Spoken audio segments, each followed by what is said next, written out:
So Jackson and I have been traveling through South America now for the last couple weeks non-stop. And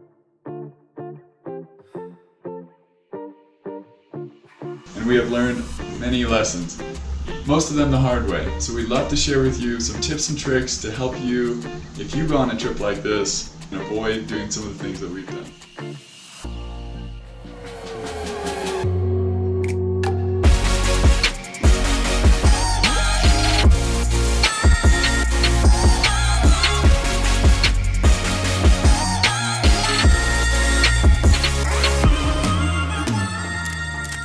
So we've got our top 5 tips and tricks that we've both agreed on, and we hope that you'll find them useful. Tip number 1 is the one that we've had to learn the most, and that is pack light. Travis and I, mainly Travis, have brought way too much stuff. A toothbrush holder and, little things here and there, the water bottle carrier. You'll bring, a case for your medicine or whatever. You don't need it, don't do it. If there's a doubt in your mind that you're going to use it, you won't, throw it out. And we are going through all our stuff because even though we thought we were these extreme minimal backpackers, it's just not worth it. Like, this is all you wear. We're making a pile slowly but surely. Jackson's sad because we might have to leave the ukulele. Travis has had to learn that one the hard way. So unfortunately, he's had to get rid of his sleeping bag and some other stuff. What do we get rid of, guys? What do we get rid of? The sleeping bag's gotta go. What am I gonna sleep in a bag for? In 1,000 degrees. You honestly don't need it, you won't miss it.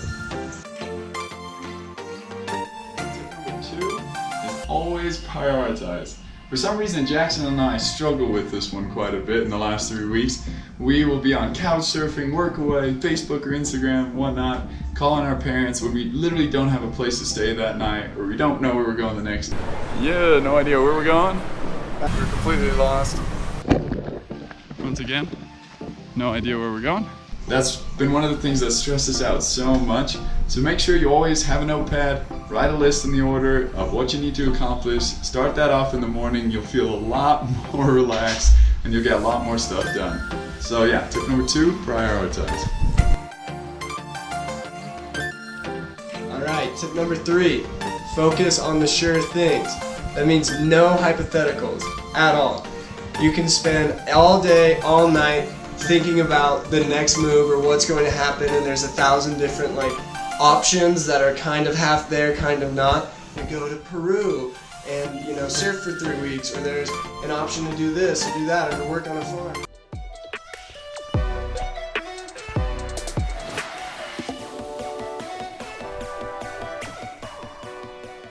There's always going to be these options, but you just kind of sometimes need to focus on, hey, I haven't eaten in 6 hours today, and so I'm going to go and get lunch, or we don't have a place to stay tonight. So focus on those things. It kind of goes hand in hand with prioritize, but just roll in your head all day long about, oh man, what if we could do this, what if we do that, and your mind stretches this thin, and you'll just...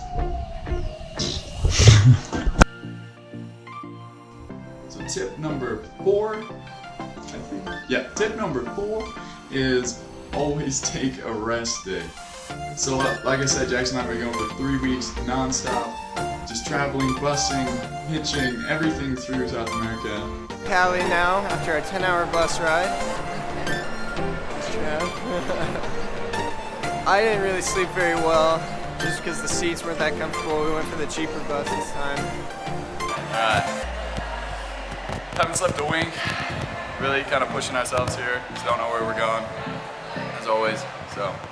And it about killed us a few days ago when we realized we hadn't stopped, we hadn't slept, we hadn't eaten, and we were stressed about a lot of things, and the mood changed quite a bit, and we weren't as excited anymore. And then we realized, what are we doing? We need to take a day to chill, recoup, talk to each other, write stuff down, pray, anything like that. And another thing that goes along with that is maybe calling home or having a little taste of home, like we went and had a hamburger and a milkshake.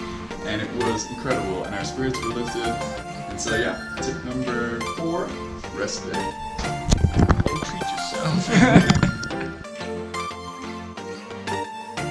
Tip number 5, go with the flow. So one thing that'll make your trip better overall, and that's the only thing that Jackson and I are actually really good at, is just going with the flow, because like we said, we don't plan things too well. So we've been able to accomplish a lot more because of that. So if you just go with the flow, you make your life a whole lot easier. We've been able to do things Sometimes. like speaking at Spanish church, singing in Spanish churches, playing soccer in the favelas, like painting in the Narcos Park in Quito, Ecuador, salsa dancing at a free jazz concert. That one was good. That was pretty good. I was exhausted too. I did not want to do it, but really glad we did. Yeah. So yeah, just don't plan it out too strictly. Try and be willing and open to do things that'll stretch you. And yeah, you won't regret it.